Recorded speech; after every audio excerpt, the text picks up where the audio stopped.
very next day, heading over to Paul Bunyan past the cat dealership. Get a little shot of that for you guys. But anyway, heading over and checking out some of the cool festivities going on. I got there early that morning, and well, not early as I wanted to be, but early. And I need to catch the chainsaw safety class, and end up bumping into Mike and Melissa Morgan on the way to that, and got to talk to them for just a moment. They were just out strolling around and seemed like just wonderful folks. I watched them on Outdoors with the Morgans for quite a while, and they have some really good content there. But made our way after the chainsaw, I guess, safety class was to check out some of the carvings. A lot of really neat stuff. There's a mantle back in there, so I think there's a close-up a bit later of horses. Man, it is really neat. And this huge giraffe, you can see that man standing beside it. That thing was massive. But anyway, just some really neat stuff there. And got to talk to some of those carvers, and they're really neat stories they had. And but anyway, just had a really good time up there. A lot of neat stuff to look at, a lot of cool machines, and lots of different things going on. I think the time I'm filming this, next door over is where the Lumberjack show was happening, and I kind of missed the beginning of that. But anyway, thought I'd like to shoot a few pieces of these carvings here. Like I said, we had the Mason-Dixon boys over here at the shop back in the spring, and they did some carving, and they've been around town here doing all kinds of neat bears. So that kind of piqued their interest on the carving stuff, and it's kind of a fun thing to do. And like I say, just tried to shoot a couple of these very interesting detailed things, and that's just a lot of cool things. But anyway, some really neat old chainsaws here. I really like looking at these old things and seeing how far chainsaws have come along. Interesting, there's tractor dealers in there, they're tractor manufacturers. Most every one of them had their own saw branded, and you see that Poland K right there at the top on your left. We have one of those here in the shop, but it's missing a recoil housing, and I tell you, it is a brutish saw, and they're neat old machines. But you can kind of see those tractor tractor manufacturers: John Deere, Alice Chalmers, Massey Ferguson. Just some neat stuff. Anyway, right here is another shot of some cool benches, and I'm going to talk to one of the guys here and a little bit, and he actually this guy right here, and he used to carve with the Mason-Dixon boys, so he was part of the tracks there for a while. And anyway, really good to get to talk to him. He was carving out a pumpkin stack.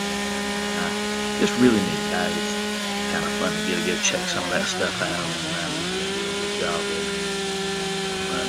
Like I said, if you ever get a chance to head up there, it is just a really neat experience to go and look at it. I really like the feel of the show. It has it's more of a doing show than just a go look at show. A lot of things you go to, it's a lot of stuff with armor on the tires, and it's all shined up, and they don't want you to get close to it or set in it or anything. And that's just not the case there. Everything there is being run. I mean, it's just really cool. You want to watch a firewood processor run, they'll run a log for you. Same with sawmills. Just a lot of neat stuff that's happening going on. So just a whole lot of fun to go check it out.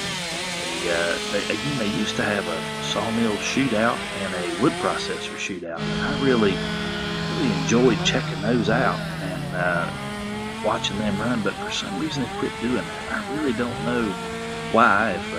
I didn't really do too much asking. I was just busy drooling all over everything up there, looking at it, and I didn't really bump into anybody that I thought to ask about what was going on. So if anybody knows what happened there, just like I say, I put a note earlier in the drive-through in the comments, but just make a little note there.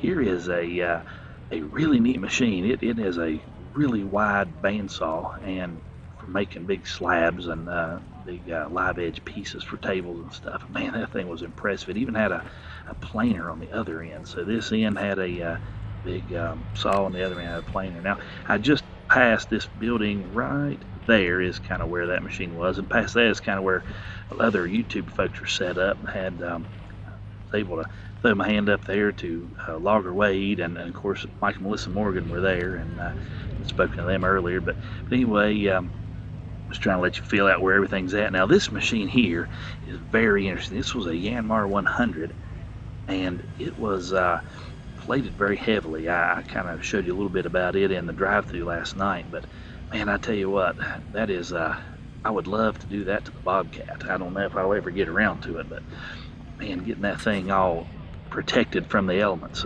Those trees are very hard on machines with cabs and any sheet metal. It's just they're really difficult on there, just showing the model number.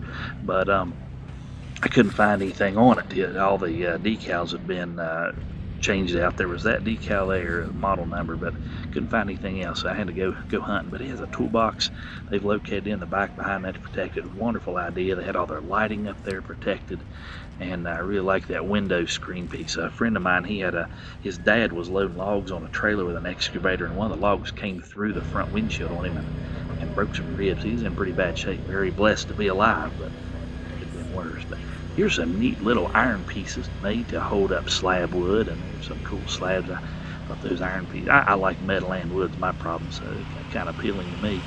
But here's a Wood-Mizer Booth. There's a little sign announcing Nathan Elliott was going to be there then on Saturday, and from out of the woods. I love watching his stuff too. He just got, I think, a 70 not long ago, and he's really doing well. End up seeing Marty from Wood-Mizer at the PA location. That's who we bought our items from, and got to talk to him for just a little bit. And he said they are way behind on meals, and you can tell they didn't have very many things there. Now LaRoche, I kind of shot a picture of them driving by last night. That young man, he is really knocking it out of the park. Got to talk to them just a little bit. And here's a shot of their unmanned mulcher. That mulcher can scale a 60-degree slope. Now before we end here, I want to show you the shingles on that. Those are slate shingles on that roof. Really super cool. But anyway, just want to bring you along for some of that fun.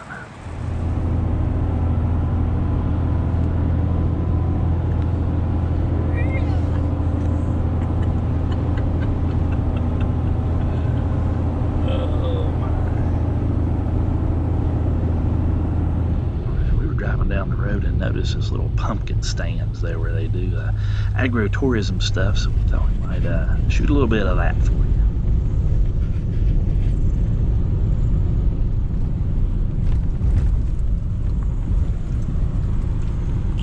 Doing city. Like all over the place. You don't make people sick watching it.